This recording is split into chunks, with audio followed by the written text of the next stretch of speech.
Suzanne Johnson, and I'm a Littlestown resident, and my child attends school in this district. Here on Veterans Day, I'm speaking up for my parents and other veterans and seniors in this community that are facing increasing healthcare expenses, significant water and sewer rate increases, and constant school tax increases. When you passed the FY25 budget in June, Dr. Bell told the Gettysburg Times, quote, "We are almost a penny on our revenues for the 2023-2024 school year, and it is plain to see we will come in several $1 million under budget on the expense side. So why did you say you had to raise taxes 1% this year to get $180,000 for ACTI when you knew that the district would have ample funds to cover that from the several $1 million surplus?" I asked this question last week and by a follow-up email, but didn't get an answer. The administration and school board owe taxpayers a response to this very important question.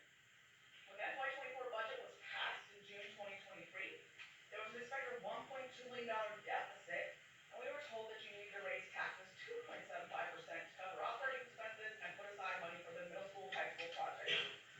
The public may be surprised to hear that after raising their taxes last year and projecting a deficit, now miraculously, there's actually an FY24 budget surplus of nearly $4.75 million. The meeting documents show that your plans are to allocate $3.2 million to capital projects, which includes plans such as the proposed $684,000 for the softball and baseball fields. In addition, you plan to put $600,000 into the transportation fund for a 5-year plan to replace buses and vans. Why aren't you planning to allocate any of the budget surplus to the ACTI project? If you were to allocate just $500,000 less to the capital reserve fund and assign it to that ACTI project instead, then along with the $180,000 expected from the tax increase, there would be a total of $680,000 for this essential investment in our students' future.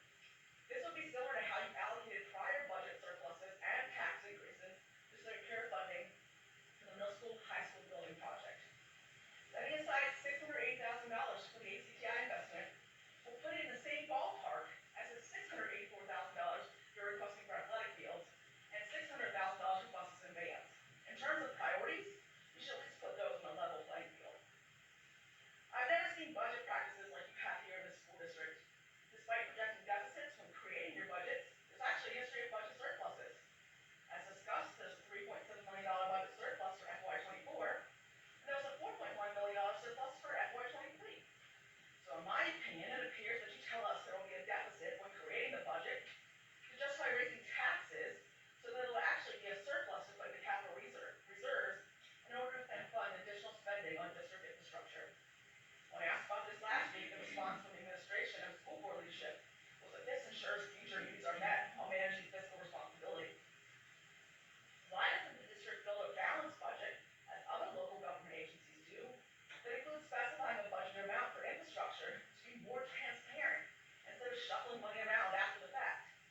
It is the school board's responsibility to hold the administration accountable for being more transparent and fiscally responsible, and in my opinion, you are failing. Tonight there will be further discussion of the food service fund, which is supposed to be nonprofit. However, the FY24 food service net proceeds were nearly $385,000. The beginning balance was $710,000. The ending balance was $710,000, and the starting balance was $325,000 after the previous year's spend-out plan. When I asked about the significant proceeds, the response from the administration and